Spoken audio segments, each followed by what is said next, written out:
ഞങ്ങളെ സ്വീകരിക്കണേ അല്ലാ, ഖബൂൽ ചെയ്യണേ അല്ലാ.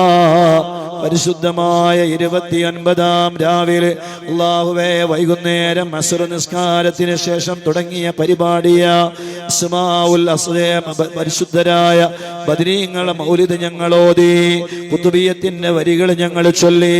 അല്ലാഹുവേ നോമ്പ് തുറ സംഘടിപ്പിച്ചു യാ അല്ലാഹ്. അതിനുശേഷം നിസ്കാരങ്ങൾ നടന്നു. അല്ലാഹുവേ ഖുർആൻ ഓതി, യാസീൻ ഓതി, വാഖിയ ഓതി, മുൽക്ക് പാരായണം ചെയ്തു.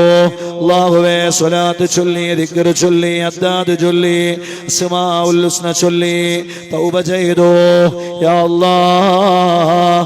പാതിരാത്രി സമയം ബഗ്ദാദിലെ ഞങ്ങളെല്ലാമായ മഹാനായ ഗൗസുൽ ആലം ശൈഖ് അബ്ദുൽ ഖാദിർ ജീലാനി റളിയല്ലാഹു അൻഹുവിനെ തവസ്സുൽ ചെയ്ത് റബ്ബായ നിന്നിലേക്ക് ഞങ്ങൾ കൈകൾ ഉയർത്തുമ്പോ ഒരു സയ്യിദിന്റെ നേതൃത്വത്തിലെ ഞങ്ങൾ നിന്നിലേക്ക് കൈകൾ ഉയർത്തുമ്പോ 29-ാം രാവിലെ ഞങ്ങൾ ചോദിക്കുന്നു അല്ലാഹ് ഞങ്ങളെ സ്വീകരിക്കണേ അല്ലാഹ്, ഖബൂൽ ചെയ്യണേ അല്ലാഹ്.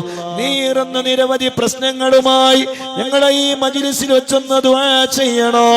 മക്കളില്ലാത്തത്, വീടില്ലാത്തത്, ജോലിയില്ലാത്തത്, അല്ലാഹുവേ ജയിലുകളിൽ കുടുങ്ങിയത്, ലക്ഷക്കണക്കിന് കടങ്ങളെ, അല്ലാഹുവേ മാരകമായ രോഗങ്ങളെ, ഭാര്യയുടെ രോഗങ്ങളെ, ഭർത്താവിന്റെ രോഗങ്ങളെ, മക്കളുടെ രോഗങ്ങളെ, ഉമ്മാന്റെ രോഗം, ഉപ്പാന്റെ രോഗം, കുടുംബത്തിൽ പലരുടെയും രോഗങ്ങളെ, മക്കളെ അതേ നീറുന്ന നിരവധി പ്രശ്നങ്ങളെ എല്ലാം പറഞ്ഞ് ഞങ്ങളോട് ദുആ കൊണ്ട് വസിയത്ത് ചെയ്ത ആയിരക്കണക്കിന് വരുന്ന മുത്തുമൂമിനീങ്ങൾ, മുത്തുമൂമിനാത്തുകൾ എല്ലാവർക്കും വേണ്ടി ബഹുമാനപ്പെട്ട സയ്യിദ് അവറുകൾ ദുആ ചെയ്യുകയാണ്.